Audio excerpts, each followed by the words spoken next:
I already got a message that it's technological and not a rock, an object from outside the solar system that we've never seen before.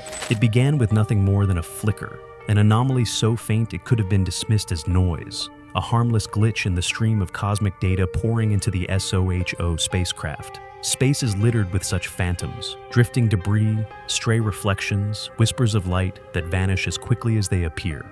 But then came the image, not from a billion-dollar observatory, but from a modest backyard telescope in Australia. Comet hunter Michael Marisso raised his lens to the sky and captured something so staggering that even NASA froze in disbelief.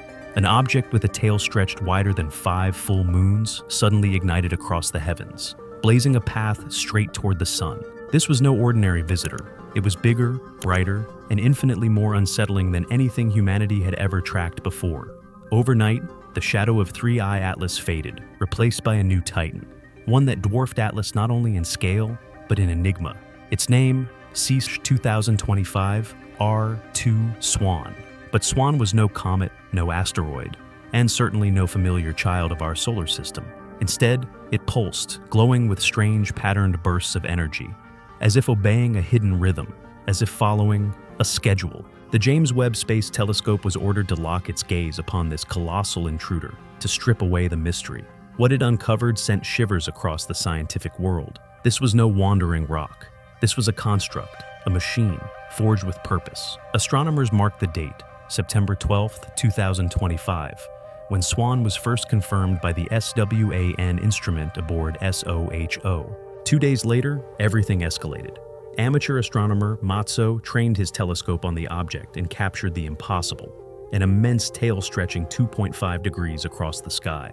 To the human eye, that's the span of 5 full moons lined up shoulder to shoulder. It dwarfed the blazing trail of 3I Atlas, instantly igniting a storm of urgency among scientists worldwide. The International Astronomical Union scrambled to classify the object, but a name was the least of their concerns. What haunted them was not what to call it, but what it actually was. This wasn't a frozen wanderer of ice and dust. This was something different. Side-by-side comparisons with 3I Atlas revealed the truth. The difference wasn't just magnitude, it was essence. Atlas had seemed to sputter with thrust-like emissions, almost like leaking propulsion. Swan R2, however, carried something far stranger. A radiant plasma shield, shimmering as it bent and deflected the solar wind. That wasn't ice, it was armor. Then came the orbit. Swan R2 wasn't merely visiting, it was bound to return. Its trajectory circled the sun once every 22,554 years, a time span older than every human civilization ever carved into stone. The questions became darker. Objects don't move like this unless designed to. Programmed, the James Webb Telescope, with its unmatched spectroscopic eye, turned toward the intruder as it neared perihelion. What it revealed shattered the very foundation of astronomy. Swan R2's spectrum glowed not with ice or stone, but with nickel-cobalt alloy, a hyper-dense metallic lattice never born in nature. What came next defied every natural law. Spectral analysis revealed plasma emissions, but not the chaotic, unpredictable flares of a comet breaking apart. These were measured, deliberate pulses, fired with precision. The blazing tail was no frozen vapor. It was exhaust-dense, tuned, engineered.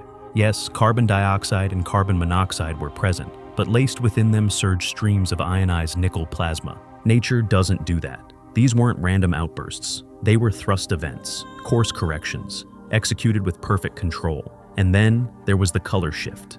From deep crimson to blinding white-green during acceleration. That is no natural glow. That is the unmistakable footprint of a plasma drive, adjusting its burn. James Webb confirmed the unthinkable. Swan R2 is not passive. It is powered. At its heart lies a core radiating over 10,000 gigawatts per second, a staggering energy output rivaling the cataclysmic clash of black holes, yet somehow contained within a single vessel. And as Swan R2 hurtled toward the sun, the greatest mystery of all began to crystallize.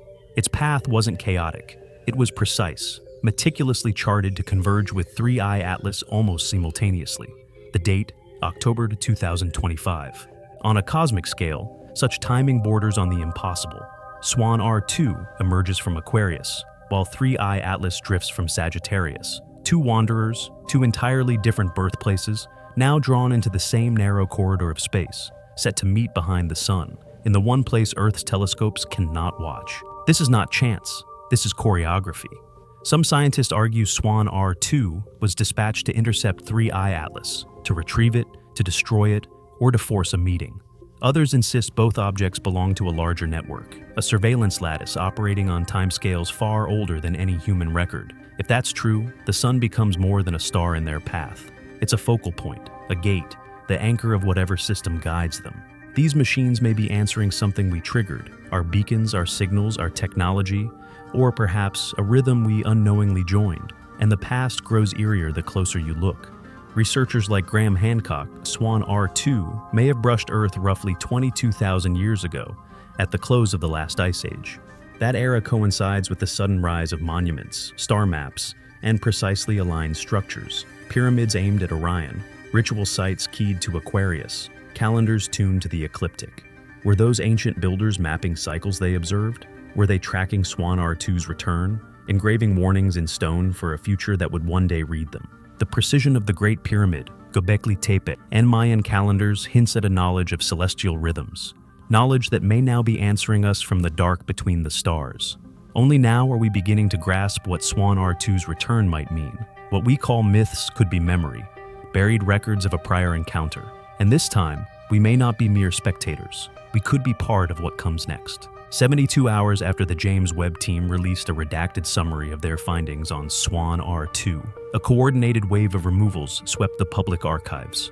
NASA quietly pulled key spectral datasets from open servers. The European Space Agency put out a cautious statement labeling Swan R2 an unusual but explainable cometary object. China's National Astronomical Observatory said its instruments were under maintenance. The timing was impossible to ignore. What triggered this synchronized blackout? An anonymous source inside the Jet Propulsion Laboratory told reporters that several agencies were quietly shown a classified memo circulating among the Five Eyes intelligence partners. The memo reportedly flagged technological signatures at odds with any natural origin, propulsive anomalies, a symmetrical structure lurking beneath the coma, and time-variable emissions that looked more like deliberate maneuvers than random outgassing. In plain terms, Swan R2 may not be a comet. And then the strangest move of all, during that same window, NASA adjusted the aiming of Voyager 1's communications array, nudging its pointing close to Swan R2's predicted path. Why? What were they trying to hear or warn as Swan R2 closed on the sun? Deep space radio arrays from SETI and independent observatories in Chile and South Korea began to pick up a low-frequency carrier riding the object's plasma tail. At first, teams dismissed it as magnetospheric noise, but pattern analysis quickly told a different story. The pulse was deliberate. It wasn't random. The bursts arrived with mathematical precision, symmetrical, ordered, and tucked between them was a sequence, Fibonacci, a universal code found in spiral galaxies, DNA's double helix, and the growth of seashells. These were not the dying breaths of a comet. These were instructions, perhaps a message or something darker, a command. Even more alarming, the intervals between pulses were shrinking. Something was counting down. SETI labeled the final surge Burst 8, and that burst exploded with energy comparable to a solar flare. For a deep space signal to spike that hard implied more than mere transmission. It implied preparation. Governments reacted. Military space programs triggered contingency protocols. The United States Air Force Space Command quietly ordered secret surveillance satellites to new vectors. Russia launched an unscheduled rocket from the Platskosmos Cosmodrome with an unknown payload reportedly headed for the ecliptic plane. China's satellite network revealed something strange, a swarm of nanosats quietly shifting into new orbits, weaving themselves into a vast net above Earth's northern hemisphere. Why this sudden choreography? Leaked briefings from the French Ministry of Defense hinted at the answer. Multiple nations now suspect Swan R2 carries autonomous threat potential. Not a weapon in the traditional sense, but a trigger capable of setting off chain reactions we cannot yet predict. Some theorists warn that if Swan R2 drifts too near the sun, it could act as a relay node, a gravitational switch, or even a cosmic key, designed to unlock something dormant in the sun's magnetic field. Reconnaissance attempts have already failed, craft burned by solar radiation, their trajectories unable to sync with the intruder. But the most unsettling revelation surfaced in a leaked discussion between two retired Deep Space Network engineers. One said quietly, "We didn't build Voyager 1 just to leave the solar system. We built it to watch what comes in." Meanwhile, the James Webb Telescope pressed deeper into Swan R2's mystery.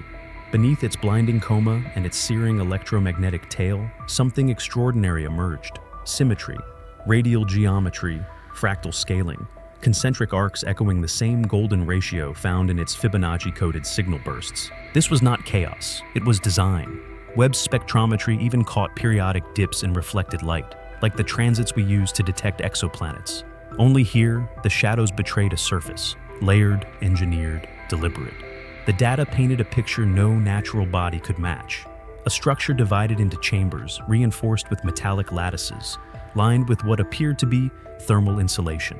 Even more unsettling, Webb scans revealed voids, vast empty cavities hidden beneath the surface, suggestive of hollow compartments or conduits channeling unimaginable energy.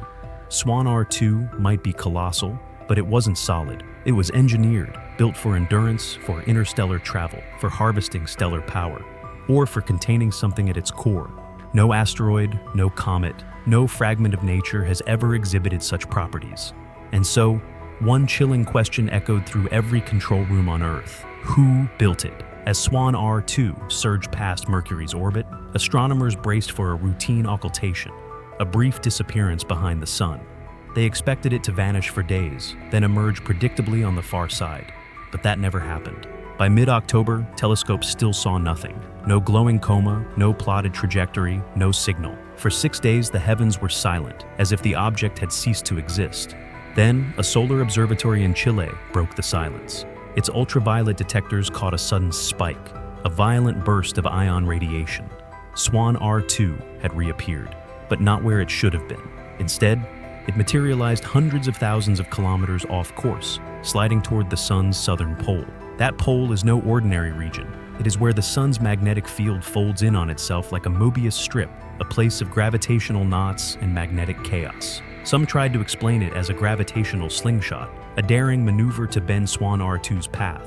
But others whispered something far stranger, that the object had deliberately plunged into a sector of the sun we barely understand, a domain some theorists claim could hide an interdimensional gateway.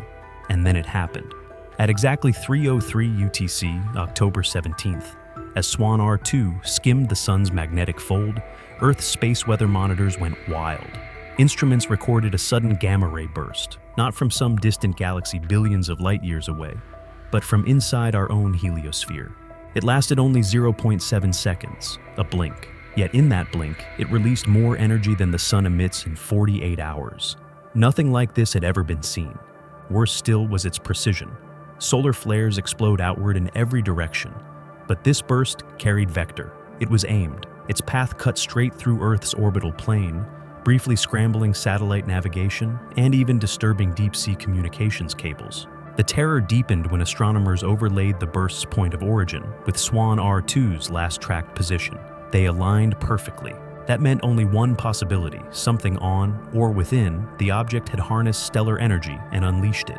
Whether it had absorbed power from the sun and redirected it, or triggered some hidden reaction within the star itself, the result was the same. This was no longer mere movement. Swan R2 wasn't just navigating the cosmos, it was manipulating it. When Swan R2 finally reappeared beyond the sun's glare, SETI and NASA's Deep Space Network confirmed the signals had returned. But this time, they were different. No longer staccato bursts or Fibonacci pulses. Now the transmissions unfolded as a spiral waveform, cascading across multiple frequencies in eerie harmony. Analysts dove into the data and froze. The harmonics weren't random. They mirrored the rotational frequencies of Earth's own tectonic plates, as if Swan R2 were echoing the very heartbeat of our planet. Was it trying to mimic Earth, or to speak in its language? The pattern grew even stranger. One frequency locked perfectly with the Schumann resonance, the electromagnetic rhythm of Earth's atmosphere, long theorized to influence not just weather, but human consciousness itself. Another mirrored the pulse codes of the Voyager probes, as though the object were replaying messages we had sent into the stars decades ago. So the question deepened. Was Swan R2 reaching out to us, or was it calling to something else? Then, buried quietly in the Voyager mission logs, came the revelation. Days after the signal shift, Voyager 1 had autonomously adjusted its orientation. No command had been issued from Earth, yet the craft's high-gain antenna shifted 2.4 degrees west, aiming directly towards Swan R2's coordinates. And here is where the impossible begins. Voyager 1 isn't in our solar system anymore. It shouldn't be possible. Voyager was never meant to track objects deep inside our solar system, and yet somehow it locked onto SWA NR2. The timing was uncanny. Voyager's tiny ancient shift lined up exactly with the moment of the gamma ray burst. It was as if the probe heard that energy and answered. Engineers at JPL were stunned. Voyager's last software update was from another era. There's no onboard AI, no modern reactive protocols, and still the craft adjusted itself. Some argue SWA-NR2 sent a deliberate beacon meant for Voyager, recognizing it as a relic of intelligent life. Others dread a darker implication. Voyager was pinged. It pinged back. And in doing so, something beyond our world may now know we exist. As SWA-NR2 continued outward toward the edge of the solar system, another alarm lit up. Galileo's instruments recorded an odd, moving shadow over Europa, Jupiter's icy moon, a shadow that behaved nothing like a lunar eclipse. It lingered far longer than expected and drifted against the predicted path. Spectral scans offered the clue. This was not mere occlusion, but an interference pattern, the kind produced when powerful waves overlap and cancel. The data hinted at deliberate manipulation, gravitational lensing, or a projected field, bending and warping light itself. If true, SWA-NR2 was doing more than moving through space. It was shaping the environment around it, using advanced physics as a tool, propulsion, cloaking, or perhaps a message written in the fabric of space-time. The implications were staggering. Swan R2 was no longer just a visitor drifting past our star. It was a presence capable of rewriting physics at will. Theories erupted across every scientific circle. Was it shielding itself from detection, probing Europa's frozen crust for something hidden beneath? Or, far more unsettling, was it activating something long dormant? Then came the glimpse. During a narrow observational window, James Webb's NIRCAM pierced the haze around Swan R2 and captured the unthinkable. For exactly 0.37 seconds, deep inside the swirling coma, a perfect sphere revealed itself. Smooth, metallic, flawless. Its surface radiated a steady infrared signature, far too controlled to be natural. And at its heart, something worse. Analysts froze as they identified what appeared to be an iris, a darkened core ringed by a symmetrical ridge, the unmistakable geometry of an eye. Not a fracture, not an illusion, but a design. The reaction was immediate.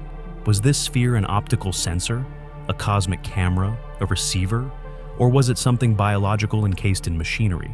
Specialists in biomimicry pointed out its uncanny resemblance to deep-sea creatures that evolve eyes tuned to absolute darkness.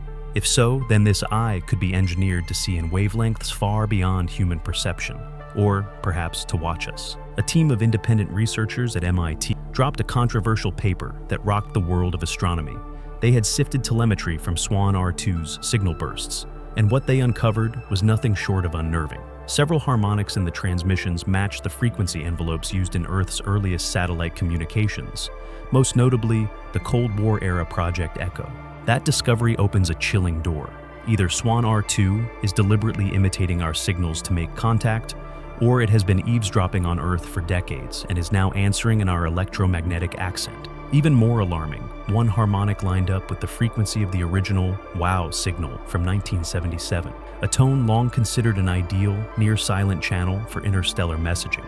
If Swan R2 is using Earth-originated modulation as its template, the implication is profound. Whoever built or programmed this machine may have been waiting for humanity to evolve the ability not merely to receive a transmission, but to understand it. This wasn't a random ping. This could be a patient, deliberate education across the gulf of space. Breakthrough came from an unlikely partnership. Astrophysicists working with AI pattern recognition teams. They fed Swan R2's complex transmission into a deep learning model trained to find structure and multidimensional noise. The output was astonishing. A 3D topographical reconstruction, not of the craft itself, but of a map, a set of deep space coordinates. The coordinates point to an unremarkable patch of sky near Lyra. Unremarkable to us, perhaps, but now marked in 3 dimensions by a signal that speaks our language. Something out there is drawing a map for us, and the line it traces may be the beginning of a conversation we never knew we were having. Radio telescopes trained on that coordinate suddenly heard it again, a faint echo of Swan R2's original transmission, returning in an impossible, reflected pattern, as if a second source, a listening station, answered from the other end. When astronomers layered those echoes over decades of exoplanet surveys, the map refused to match any planet or star. Instead, it pointed to a void, a region of near zero visible matter, yet one that perfectly fits the math of a Dyson-like cloak. Swan R2 may not be a lone scout. It might be a beacon, lighting a road home or marking the approach to something that prefers the dark. Whatever it is, it's networked, and Earth has been added to that network. For generations, we've sent beacons into silence. Voyager's golden record, the WOW signal. Radio waves pulsed into the void. What if the silence was never empty? What if it was a recorder? Imagine the chilling possibility. Every unanswered message we launched was archived, learned from, and used as a template. Swan R2 is not simply an object, it is architecture and intent, perfect geometry, controlled emissions, a trigger waiting for the right sequence. The gamma burst, the mimicry of Earth's old satellite frequencies, the echoed responses, all point to one bleak conclusion. This was engineered, purposeful, intentional, and the scale makes it worse. A metallic sphere 100 times larger than 3I Atlas is not a casual visitor. It's a mapped scout moving through the sun's corridor. Its signal is a fingerprint left on the sky. And now we have answered, or perhaps it has answered itself. The real unnerving question remains, if Swan R2 is that large and deliberate, who sent it? And who or what is listening now? Maybe we are not preparing for a visit. Maybe the visit already happened, long ago, in ways we only now decode. Perhaps the city was built in shadow, and we only notice its lights when someone switches them on. If you liked this episode, hit like, subscribe, share, and drop a comment below. See you on the next one.